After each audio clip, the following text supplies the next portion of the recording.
Ok. Hola, ¿cómo están? Ya estamos aquí de nuevo. Recuerden que ya estos últimos programitas que estamos grabando son programas que están alrededor del ensayo. Por ahí tal vez luego haga uno más del ensayo, pero más que nada son eh, lo que está alrededor, es decir, la forma de escribirlos, sus características, cómo conseguir ideas, etcétera, etcétera. El día de hoy les quiero hablar sobre dos géneros que son como primos hermanos del ensayo. Uno es el artículo, artículo de esos que vemos en la prensa o en las revistas, en los periódicos, y el otro es el reportaje. En el caso del reportaje no hay problema para identificarlo, pero en el caso del artículo sí. Pero vámonos por orden. Primero vámonos con el ensayo. Ya hemos visto muchas veces qué cosa es el ensayo. El ensayo no es otra cosa, y no me canso de repetirlo, ya en una definición muy elemental, muy simple, no es otra cosa más que nuestra opinión sobre un tema donde pues tal vez sí tenemos cierta especialización y por eso hablamos de ello, donde ponemos cierta información que tratamos que sea lo más fidedigna, pero sobre todo es nuestra opinión, por lo tanto es muy, muy subjetivo. ¿Sí? Yo opino esto sobre esto. Oye, pero es que yo no creo en eso. Bueno, esa es mi idea, es mi opinión, es un ensayo. Ese es el ensayo.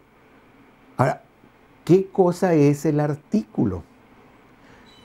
Eh, el artículo es un texto que básicamente va a hablar sobre un evento, sobre un asunto, en donde no va a tener tanta importancia nuestra opinión. ¿Sí? Yo voy a hacer un ensayo sobre la manzana. Tal vez no importe tanto decir que a mí la manzana me encanta. Eso, si quiero, pues lo pongo en el artículo.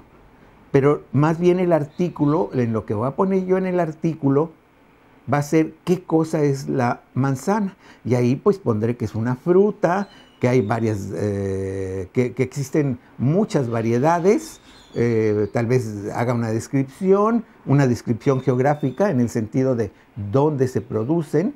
No es una fruta tropical, no se da en el trópico, etcétera, etcétera. Eso sería un artículo. Y luego, por último, tenemos el reportaje.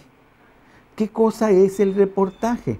Bueno, el reportaje les digo que ahí es mucho más fácil, porque normalmente el reportaje trata sobre un asunto de actualidad, del instante, del momento.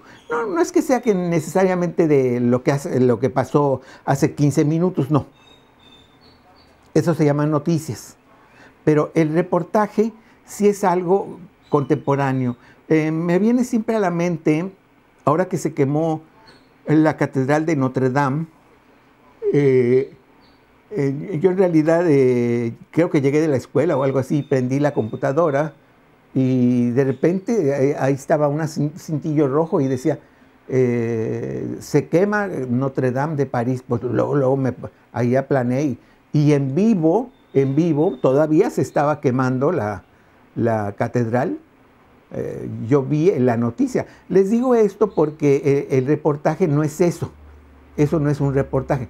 Un reportaje podría ser, en el caso de Notre Dame, algo que dentro de ese programa que está transmitiendo directamente el incendio de Notre Dame, que nos explique en dónde se hizo, quién hizo esa iglesia, quién fue el arquitecto, por qué es el estilo gótico, cuál es la importancia, etcétera, etcétera.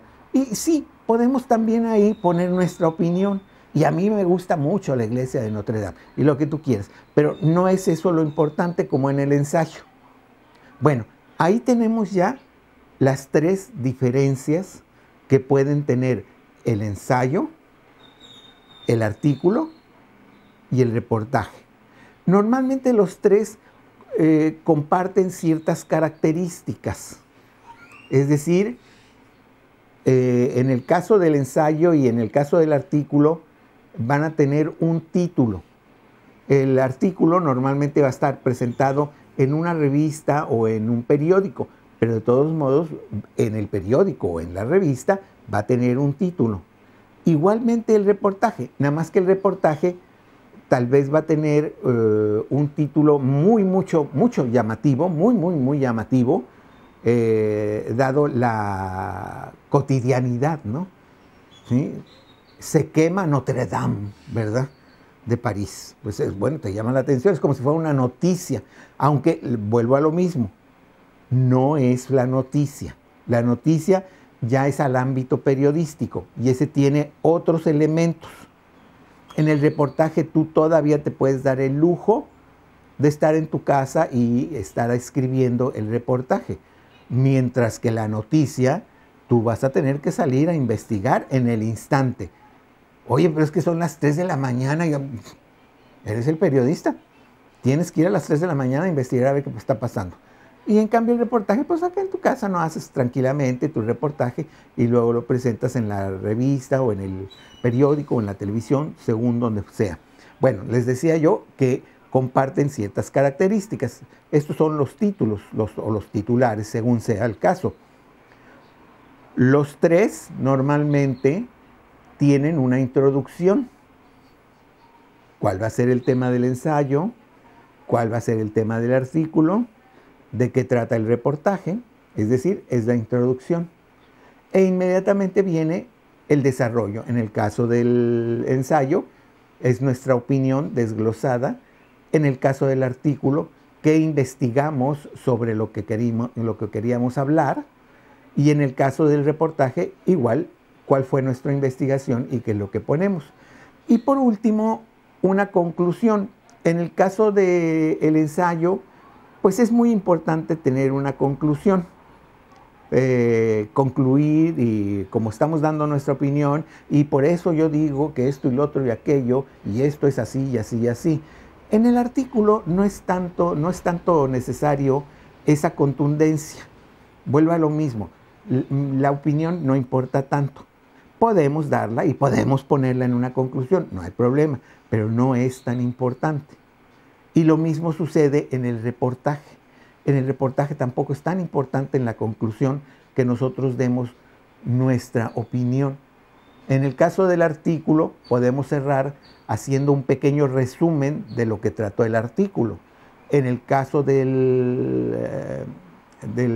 bueno, eso fue en el caso del artículo. En el caso del resumen, también podemos opinar y decir, bueno, pues se quemó porque hubo un descuido y esto y lo otro, y esperamos que las autoridades pongan más atención a esto y nuestro patrimonio no se esté perdiendo, etcétera, etcétera. Esas son las diferencias entre estos géneros y subgéneros. Ensayo, artículo y reportaje. Básicamente, esto que les acabo de decir comprende básicamente todo lo que es estos géneros y subgéneros. Si nos vamos un poquito a profundidad en los tres, encontraremos que en el ensayo hay ensayos científicos, ensayos históricos, ensayos biográficos, ensayos críticos. En el caso del artículo, igual. Hay artículos policíacos. Aquí el contenido se expande un poquito más. Artículos sobre política, artículos sobre lo que ustedes quieran, sobre el mar, sobre la marina, sobre el ejército. En el caso del reportaje, pues de lo que quieran. Se puede hablar prácticamente de lo que quieran. Entonces los temas están ahí. La diferencia es en el primero, en el ensayo, es la opinión. Ensayo es opinión. En el artículo sí se puede poner opinión, pero no importa tanto, sino que es como una especie de informe sobre el tema, el objeto que uno eligió. Y en el caso del reportaje, trata sobre algo cotidiano. Sí, aquí yo mismo me corrijo, porque pueden hacer un reportaje en el que hablen sobre un palacio del siglo XVIII. Pues eso ya no puede ser cotidiano, pues si lo hicieron hace 200 años, no puede ser cotidiano. Tal vez no es cotidiano, pero el palacio está ahí y entonces tú estás haciendo un reportaje sobre ese hermoso edificio que está en tu ciudad, pero es un reportaje. Tú puedes poner tu opinión, vuelvo a lo mismo. En los tres se pueden poner la opinión, pero en los últimos dos, en el artículo y en el reportaje, no es tan importante la opinión. Bueno, esa sería de alguna manera la parte teórica de estos tres. Yo no quisiera llamarles géneros a los tres. Yo diría que el ensayo es un género, pero el artículo y el reportaje son más bien subgéneros. Un subgénero es aquel que se deriva de otra cosa. Por ejemplo, en el caso del reportaje, siempre he creído que hay una conexión entre la crónica, el diario. En el caso del artículo, sí, hay una enorme conexión con el ensayo, pero el que tiene todas las características de un género per se es el ensayo, que tiene desde luego su título, su introducción, su desarrollo y su conclusión. Los otros dos también lo tienen, pero no todo el mundo escribe artículos y no tienen la misma fama. Sí hay articulistas que son muy buscados en el periódico. Ay, es que a mí me gusta fulanita de tal que escribe unos artículos sensacionales. Sí, pero normalmente ese articulista no escribe libros o algo así. Lo que hace pues son recopilaciones de sus artículos.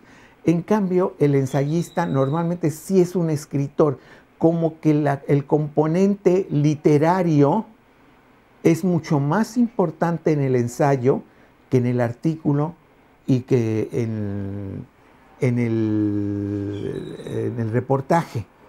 Esto no quiere decir que vamos a ser descuidados si alguna vez escribimos un artículo o escribimos un reportaje. No, tendremos que tener cuidado con la ortografía, tendremos que tener cuidado con las metáforas y cosas por el estilo. Ojo con las metáforas. Yo siento que las metáforas, cuando hacemos un ensayo literario, son bienvenidas. Las podemos meter casi en todos lados. Pero ya cuando la información es, como dicen hoy vulgarmente, una información dura, o sea, una información que se pueda verificar, recuerden que el ensayo es subjetivo, pero el artículo y el reportaje no. No podemos decir se quemó Notre Dame sin tener la prueba de que se quemó Notre Dame. Tienes que ser más preciso. Entonces, es más importante el contenido que la forma como están escritas. Regreso de nuevo a lo mismo que mencioné hace ratito. Eso no quiere decir que vamos a ser descuidados para escribir. Bueno, hasta aquí termino yo con esa parte de la teoría. Para hacerlo un poquito más fácil, a continuación voy a hacer 3 trabajos. Al principio dije, los voy a escribir. No, dije no, porque se va a perder la espontaneidad. Entonces voy a hacer un ensayo, voy a hacer un artículo y voy a hacer un reportaje sobre un tema que ya conocemos bien, porque ya ustedes hicieron una investigación que yo les pedí, y es el Museo Nacional de San Carlos.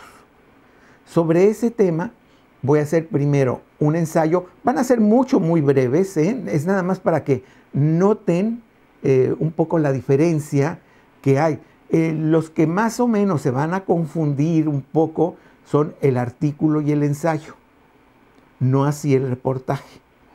El reportaje tiene ya sus lineamientos de cotidianidad, de tiempo, de que está sucediendo hoy en día. Bueno, me arranco. El primero, recuerden, es en el mismo orden en que los estoy presentando. El primero es un trabajo de ensayo, luego me voy a arrancar con uno de de artículo y por último uno con reportaje. Desde luego no tengo aquí ningún cuaderno ni nada, pero aunque conozco más o menos bien este museo muy prestigioso de México, que desgraciadamente muy poca gente conoce, ese va a ser el orden. Bueno,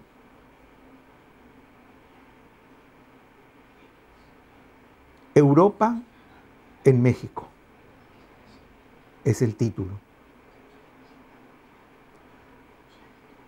En las calles de la colonia tabacalera existe un edificio neoclásico, se cree que lo hizo don Manuel Tolsá, el valenciano, donde el gobierno mexicano guarda su colección de arte europeo. Sí, el gobierno mexicano tiene una colección de arte europeo. No es que lo haya reunido poquito a poco, sino que desde las expropiaciones de la Guerra de Reforma con Juárez hasta la actualidad se ha hecho de algunas obras de arte valiosísimas e importantes del arte europeo. Pasearse por los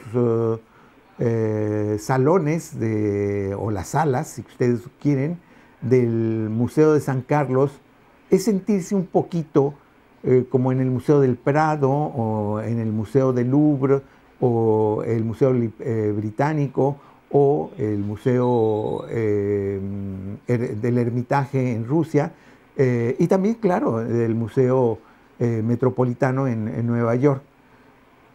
Esto nos hace sentir un poquito, valga la distancia que podemos guardar. Esta es una colección pequeña, no es una colección gigantesca como la de estos museos que acabo de mencionar, pero la tenemos aquí y esa es la sensación que yo cada vez que voy ahí recibo. El museo está lleno de tesoros que algunos de ellos los quisieran tener estos grandes museos y están aquí en México. Si vamos en ciertos días, creo que el miércoles y el domingo, la entrada es gratuita, hay ingreso gratuito también para las personas de la tercera edad, personas con discapacidad, para alumnos con su credencial vigente, etcétera, etcétera. Es decir, no hay una excusa que diga uno, no, es que yo no puedo entrar porque no puedo pagar el boleto. No, hay 2 días, ahí está el domingo y ahí está un día entre semana. Tampoco está lejos, no está arriba del Popocatépetl, está ahí a 1,5 cuadras del metro. ¿Cómo se llama el metro? No recuerdo ahorita el nombre, creo que es Puente de Alvarado, y si no, si quieren dicen de correspondencia, está el de Bucareli, si mal no recuerdo, es Bucareli, sí, creo que es Bucareli, ahí a unas 2-3 cuadras y media, nada más que hay que dar la vuelta. Ese es el metro, que lo menciono porque ese es el medio de comunicación más fácil para llegar a este lugar donde en un instante podemos sentir que Europa está aquí en México. El edificio es neoclásico, es de estilo europeo, las colecciones son de arte europeo, la misma colección se compone también de escultura, de dibujo y de grabado. Este es un trozo de Europa en México. Bueno, este es un ensayo, lo que acabo de hacer. No me comprometo nada, ni digo nada, ni digo con exactitud de esto, ni no, sino lo que yo siento cuando voy al Museo de San Carlos, ¿no? que por cierto es uno de mis museos favoritos.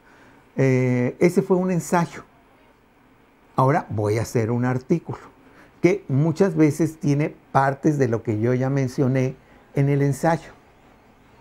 En la Ciudad de México existe un edificio europeo que reúne el acervo europeo, valga la redundancia, de las colecciones, sí, europeas del pueblo de México. Estas colecciones se componen de obras de Frans Hals, Zurbarán, Goyas, Lorenz, pinturas de antes del Renacimiento, algunos otros nombres clásicos como, estoy tratando de recordar el enorme acervo, sobre todo es muy rico en obra española del siglo XIX. Hay un Sorolla, Joaquín Sorolla, este gran pintor tan cotizado hoy en día. El cuadro que tiene el museo se llama Pintando las redes, no, tejiendo las redes, mejor, con más precisión, tejiendo las redes. Es un cuadro extraordinario, lleno de luz, donde están unas mujeres valencianas precisamente tejiendo unas redes para la pesca. La región de Valencia es conocida por sus pescadores y demás. Y hay una serie de pinturas que reflejan ciertos países en ciertos momentos. Desde luego, lo que vamos a encontrar en el Museo de San Carlos es reflejo de la política de nuestro país. La sala más rica del Museo de San Carlos es, por obvias razones, la sala española. ¿Sí? La sala española tiene nada menos que 5 o 6 Zurbaranes, que es un gran pintor, y tenemos casi media docena de obras de este gran pintor. O sea que no es cualquier cosa. Tenemos obras de Carreño, tenemos también obras atribuidas a Goya, obras de Clavé, en fin, varios de los grandes pintores españoles están ahí. Desde luego, los países con los que menos tuvimos relaciones, como Francia, pues está menos representada. Sin embargo, el museo tiene una pequeña joyita que se llama El joven y la coqueta, que es una obra de Fragonard, que fue regalo de un multimillonario norteamericano, el señor Armand Hammer, que la donó al pueblo de México y que está ahí permanentemente exhibida. Esta colección también es rica en obra gráfica y en dibujos. Las esculturas también las hay, pero no hay muchas. Son unas cuantas, pero también están muy interesantes. Hay inclusive un Rodin, aunque hoy en día ya hablar de Rodin en la Ciudad de México, pues es casi siempre remitirnos al Museo Sumaya. El Museo Sumaya de la Ciudad de México tiene la mejor colección de Rodin fuera de Francia. Entonces ya se imaginarán que el solo Rodin que tiene el Museo de San Carlos, aunque es un Rodin muy bonito, muy atractivo, pues ya no tiene la misma importancia que la colección Sumaya, donde es casi un centenar de obras de este gran escultor francés. El museo está abierto de martes a domingo. El ingreso al museo es gratuito los domingos, y tengo entendido que el miércoles se puede proporcionar bastones y sillas de rueda. A veces hay actividades como visitas guiadas o inclusive cursos que duran 8 o 10 semanas, que se dan ahí por expertos en el museo. Este Museo de San Carlos, aunque lo califican como que fue inaugurado en el 68, porque efectivamente en 1968 se trasladó a esta su sede ya permanente, la verdad es que su origen está en el siglo XVIII, donde estaban las colecciones de la Academia de San Carlos. Recuerden, no es lo mismo el Museo Nacional de San Carlos que la Academia de San Carlos. La Academia de San Carlos era la institución educativa donde los pintores, los artistas plásticos, ahí aprendían, recibían la educación sobre el arte. En cambio, el Museo de San Carlos, ahora Museo Nacional de San Carlos, lo que tiene es la colección de arte europeo del Pueblo de México. No es la única colección de arte europeo. Hay otra colección de arte europeo muy importante en el Museo Sumaya. Hay otra muy importante en el Museo Franz Mayer. Y hay otra muy importante en un lugar que se llama Los Claustros, que está al sur de la Ciudad de México. Estas 4 colecciones en realidad nos dan una muy buena idea de lo que es el arte europeo. Todas están en la Ciudad de México. No sé con certeza qué tipo de obras de arte europeo puedan tener las otras ciudades. Sé que el Museo Bello de la ciudad de Puebla tiene algunas obras europeas importantes, como un Zurbarán, por ejemplo, pero las obras más importantes, la colección más importante, está en el Museo de San Carlos, en el Sumaya, en el Franz Mayer y en los Claustros. Yo recomiendo que vayan y lo visiten, este museo que de alguna manera nos recuerda a los grandes museos que cité al principio. Bueno, este fue un artículo. Aquí sí dejé ver que siento una enorme admiración, que siento un enorme gusto por esta colección y demás, pero lo que importaba ahí era informar qué estaba ahí, qué había ahí, qué es lo que teníamos ahí. ¿Sí? Bueno, ahora me arranco con lo que es el reportaje. El reportaje.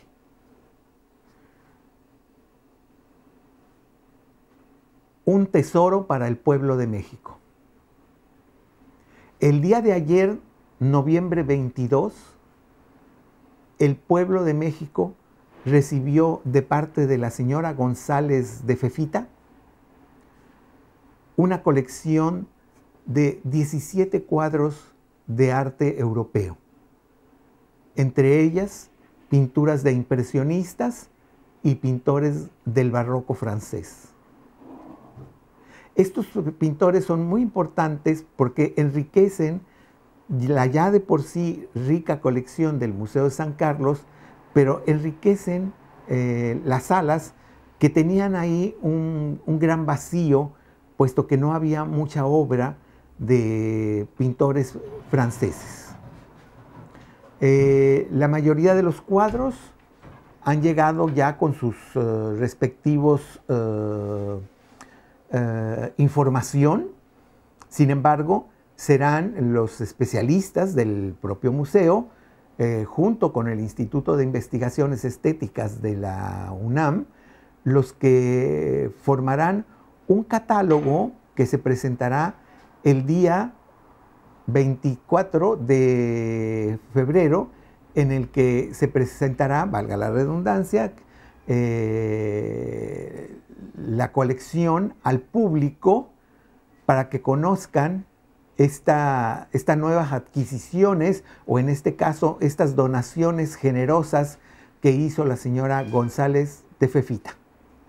Bueno, este fue un reportaje, fue un hecho que sucedió hace 1, 2, 3 meses, inclusive medio año, pero es algo que sucedió. Entonces, aquí ya vimos cuáles son las diferencias entre el ensayo, el artículo y lo que es el reportaje. A veces como que se confunde la información, se repite aquí, se repite allá, sí, pero si se dieron cuenta bien, en el primero todo era muy subjetivo, todo era, pues me gusta porque esto, me gusta porque a mí me gustan las pinturas donde sale el mar y eso. Bueno, ese es mi gusto, nada más, ¿sí?